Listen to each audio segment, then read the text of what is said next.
আমি সে টাকা দিতে পারি না। জি আব্বা, ঠিক আছে, আমরা হেঁটেই আসছি। তাই করো। আর শোনো, গরুর রংটা কিন্তু লাল রং আব্বা, লাল। হ্যাঁ,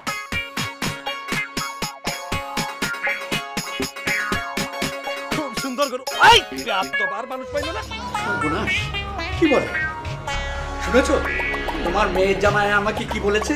আমি নাকি বেয়াদব। আসো কাজ কাজ করো, সাহস হোক। কি বলছো তুমি? হ্যাঁ তোমাকে বলছে বেয়াদব? হ্যাঁ, তাই তো করলাম। কি করলো এটা? আর মানুষ পাইল না। ভাইয়া দেন, মাই চালাইছে, মাই চালাইছে। আব্বা, আব্বা, আব্বা মনে হয় লাইন কেটে দিছে। হ্যালো, রত্না, রত্না, জানিস তখন মোবাইলে কি হয়েছে? কি হয়েছে মা?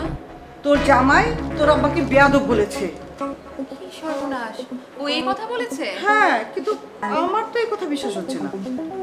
আচ্ছা মা, আমি দেখছি।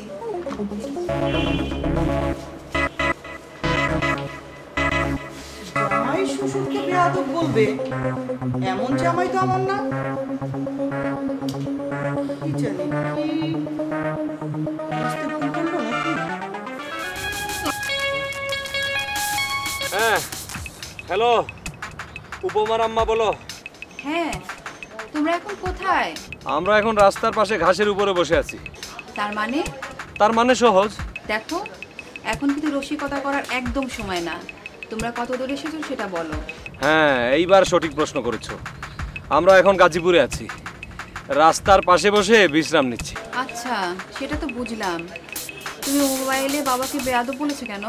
আরে কি বলছো এইসব? আরে শ্বশুরকে কেউ কি বেয়াদব বলে নাকি? তাছাড়া আমি কি এত বোকা? না মানে, বাবা বললো তো তাই। ও শোনো শোনো শোনো, আমার কথাটা শোনো। আব্বার সাথে যখন আমি ফোনে কথা বলছিলাম তখন বকুলকে আমি বেয়াদব বললাম, ওই সময় লাইন কেটে যায়। বকুল? কোথাকার বকুল? এই এই তোমার সাথে মেয়ে মানুষ কেন? শোনো শোনো শোনো শোনো, থাক, তোমার আর কিছু বলতে হবে না। তুমি একটু সুযোগ পেলেই মেয়ে মানুষদের সাথে কথা বলতে শুরু করে দাও। কথাটা আগে শোনো। তোমার আজ কোনো কথাই আমি আজ শুনবো না। তুমি আজ বাসায় আসো। আজ তোমার একদিন কি আমার একদিন। আরে না না না না, এইসব কিছু না। শোনো শোনো, আমরা যে গরুটা কিনেছি এই গরুটার নাম হচ্ছে বকুল। তুমি ঠিক বলছো তো? হ্যাঁ, আমি কি তোমার সাথে কোনোদিন মিথ্যা কথা বলি? আমি সত্যি বলছি। না, সেটা বলোনি। আজও তোমার সাথে মিথ্যা বলি নাই। আচ্ছা ঠিক আছে। এই, তুমি বাবাকে মোবাইল করে সরি বলো। আচ্ছা, সেটা না হয় বলা যাবে। শোনো, তুমি আম্মাকে বলে বাসায় একটা দোয়া দরুদ অথবা মিলাদের ব্যবস্থা করো, আমরা যেন এসে মিলাদের যোগ দিতে পারি। কেন? হয়েছে কি শোনো, রাস্তায় আমাদেরকে ডাকাত ধরছিল। কি সর্বনাশ! তোমাদের কোনো ক্ষয়ক্ষতি হয়নি তো? না, আল্লাহর রহমতে কোনো ক্ষয়ক্ষতি হয় নাই, তবে টাকা যা ছিল সব নিয়ে গেছে, গরু নেয়নি। তোমাদের আসতে আর কত সময় লাগবে? হ্যাঁ, আস্তে আস্তে তো কমপক্ষে একটা বাজবে। এক কাজ করো, শোনো, খেয়ে ঘুমাই করো, আর আব্বা আম্মাকে চিন্তা না করতে বলো। রাখি। তোমরা কিন্তু সাবধানে বাসায় এসো। এখন রাখছি। এই দুলা ভাই, আপনি আবার এই ঘটনাটা আব্বা আমার জানাইতে গেলেন কেন? হ্যাঁ, আরে আমি কি জানাইতে গেছি? তোমার বোন আমারে ফোন করছে, তারপরে আমি বলছি। আপনি সব কিছুতে প্যাঁচ বাজান। এই আপার সাথে আপনার বিয়ের পর থেকে যে প্যাঁচ বাজানো শুরু করছেন, সামান্য একটা বিষয় এটা বাসা জানাই দেবো। চলেন, সন্ধ্যা লাগতেছে। ওকে, হ্যাঁ যাবো। এই বকুলটা ধর, বকুলটা ধর। ওটা ওটা ওটা পারি না রে, ৬,০০০ টাকার জন্য তুমি ট্রাকটা ইয়ে করলা না? ভাবতে হবে, ঠেলা সামলা। আপনার ৬,০০০ টাকা কামাই করতেছেন কোনদিন জানাম না।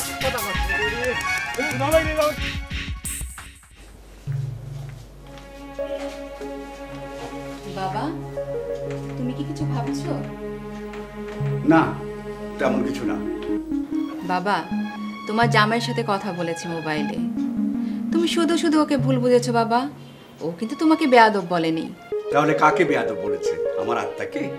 বাবা, তোমার সাথে মোবাইলে কথা বলার সময় লাইনে থাকা অবস্থায় বকুলকে তো বেয়াদব বলেছে। মানে তখন তো বকুল নামের কেউ আমার কাছে ছিল না। বাবা, ওরা যে গরুটা কিনেছে সে গরুটার নামই নাকি বকুল। বলিস কি? মানুষের মতো গরুর নামও থাকে নাকি? এই প্রথম জীবনে শুনলাম। তা ওরা কত দূরে এসেছে? গাজীপুর পর্যন্ত এসেছে বাবা। কিন্তু বাবা, ওদের নাকি পথে ডাকাত ধরেছিল। কি বলিস? গরুটা আছে তো? হ্যাঁ বাবা, বকুলকে ওরা নেয়নি। ওদের কোনো ক্ষয়ক্ষতি হয়নি তোরে? তেমন কিছু হয়নি, শুধু সামান্য টাকা পয়সা নিয়েছে। টাকা নিয়েছে মানে? কত টাকা নিয়েছে? সেটা কিছু বলেনি, অল্প কিছু হবে হয়তো। বাবা, হুম? বাবা তুমি তোমার জামাইকে ক্ষমা করেছো? করেছি। তুই যা, আমি মোবাইলে ওদের খোঁজ নিচ্ছি। যা যা।